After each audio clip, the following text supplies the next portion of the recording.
பெரிவா சரணம். தெய்வத்தின் குரல் முதல் சாப்டர் 9 பக்தி என்ற தலைப்பில் கர்மமும் பக்தியும். ஸ்ரீ சங்கர பகவத் பாதர்கள் விதேக முக்தி அடையப் போகிறார் என்று தெரிந்தபோது சாமானிய சிஷ்யர்களெல்லாம் அவரை சூழ்ந்து கொண்டார்கள். வேதாந்த பரமான உபதேசங்கள் அளித்தீர்கள், அதில் பல விஷயங்கள் எங்களுக்கு புரியவே இல்லை. கடை தேறுவதற்கு சுலபமான வழி ஒன்று சொல்ல வேண்டும் என்று ஆச்சாரியாளிடம் பிரார்த்தித்து கொண்டார்கள். ஆச்சாரியாள் சோபான பஞ்சகம் என்று 5 ஸ்லோகங்களை உபதேசித்தார்கள். வேதம் வகுத்த வழியை தினந்தோறும் பின்பற்ற வேண்டும். வேதம் கூறுகிறபடி கர்மங்களை தவறாமல் அனுஷ்டானம் பண்ணுங்கள். இதையே ஈஸ்வர பூஜையாக நினைத்து பண்ணுங்கள். ஆசைவாய்ப்பட்டு நம் மனசுக்கு பிடிக்கிற காரியங்களை செய்வது என்பதில்லாமல் லோகோபகாரமாக அவரவர்களுக்கும் விதிக்கப்பட்டுள்ள கர்மாவை செய்யுங்கள் என்ற கருத்துடன் தொடங்குகிறது சோபான பஞ்சகம். வேதம் விதித்தபடி கர்மத்தை ஒழுங்காக அனுஷ்டிப்பவர்கள் சிலர் இன்னமும் இருக்கிறார்கள். பூஜை, உற்சவம், பஜனை இவற்றை நன்றாக செய்கிறவர்களும் இருக்கிறார்கள். இவர்கள் கர்மானுஷ்டானம் செய்வோரை பார்த்து, இத்தனை கர்மா செய்தும் என்ன பிரயோஜனம்? கொஞ்சமாவது மனசு உருகி பக்தி செய்யாவிட்டால் என்ன பயன் என்று தாழ்வாக எண்ணுகிறார்கள்.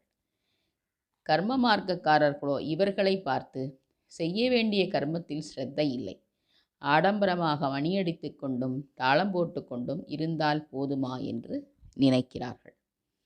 ஆச்சாரியாள் சோபான பஞ்சகத்தில் சொல்லியிருப்பதை பார்த்தால் கர்மத்தையே ஈஸ்வர பூஜையாக செய்ய வேண்டும் என்று தெரிகிறது. கர்மத்தையும் செய்ய வேண்டும், ஈஸ்வரனையும் மறக்காமல் இருக்க வேண்டும். கர்மங்களை ஈஸ்வரார்ப்பணமாக செய்ய வேண்டும். இது மிகவும் உயர்ந்த நிலை. கர்மங்களை செய்யும் போதே அதில் பற்றில்லாமல் செய்து சித்தத்தை ஈஸ்வரனிடம் வைத்து அவனுக்கு கர்மபலனை அர்ப்பணம் செய்வது சாதாரண ஜனங்களால் லேசில் முடிகிற காரியம் இல்லை. சாமானிய ஜீவர்கள் ஒரு கர்மம் என்று இறங்கிவிட்டால் அப்போது பகவத் ஸ்மரணம் குறைந்துதான் போகும். ஆகவே தனித்தனியாக கர்மாவும் வேண்டும், பக்தியும் வேண்டும்.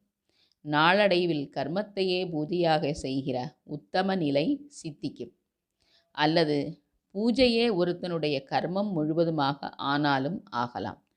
அல்லது பூஜை கர்மம் எல்லாம் நின்று போய் பிரம்மானந்தம் என்கிற சமாதி நிலை ஏற்படலாம். இது ஒரு பக்கம் இருக்கட்டும். ஆரம்ப நிலையை பார்த்தால் கர்மம் செய்கிறவனிடம் பகவான் பிரீத்தி அடைவானா? பூஜை செய்கிறவனிடம் பிரீத்தி அடைவானா? ஒரு பிரபுவிடம் 2 வேலைக்காரர்கள் இருக்கிறார்கள். ஒருவன் வேலை எதுவும் செய்யாமல் அந்த பிரபுவை சோஸ்திரம் செய்து கொண்டே இருக்கிறான். இன்னொருவன் வெகு நேர்த்தியாக வேலை செய்கிறான் என்றாலும் அந்த பிரபுவிடம் துளி கூட அன்போ பாசமோ காட்டாமல் வேலையை மட்டும் கவனிக்கிறான். சாதாரணமாக பார்ப்பவர்களுக்கு அருகில் நின்று சோஸ்திரம் பண்ணுகிறவன்தான் பிரபுவின் பிரீதிக்கு பாத்திரமாக முடியும் என்று தோன்றும்.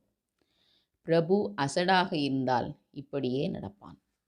ஆனால் அவன் புத்திசாலியாக இருந்தால் கண்ணில் படாமல் வேலை செய்கிறவனிடமே அதிக பிரியத்துடன் இருப்பான். ஈஸ்வரன் அசட்டு பிரபு இல்லை.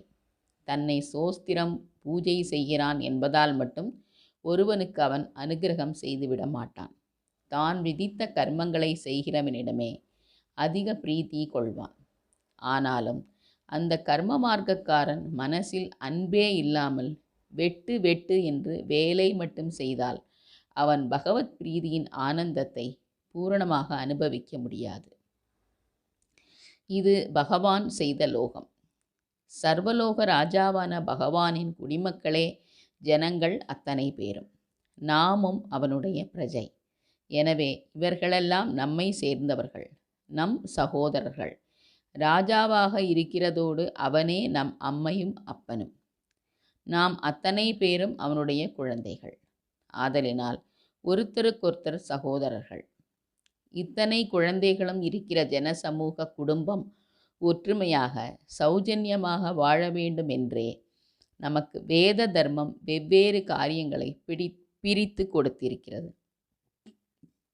அவற்றை நம்முடைய சொந்த ஆசைகள், லாபங்களை நினைக்காமல் செய்து பகவானின் குடும்பம் ஒழுங்காக நடக்கச் செய்வதே நம் கடமை என்ற உணர்ச்சி உண்டானால்தான் நாம் செய்கிற கர்மம் துளி கூட குறைவு, ஒழுங்கீனம் இல்லாமல் சரியாக இருக்கும். இந்த உணர்ச்சி வருகிற போது அதிலேயே ஈஸ்வர பக்தியும் உட்புகுந்து நிற்கும். இப்படி பக்தி உணர்வோடு கர்மம் செய்தாலே பகவத் கிருபையை பூரணமாக கிரகிக்க முடியும்.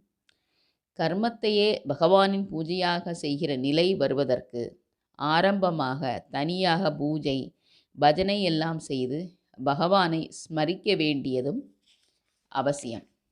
பெரிவா சரணம்.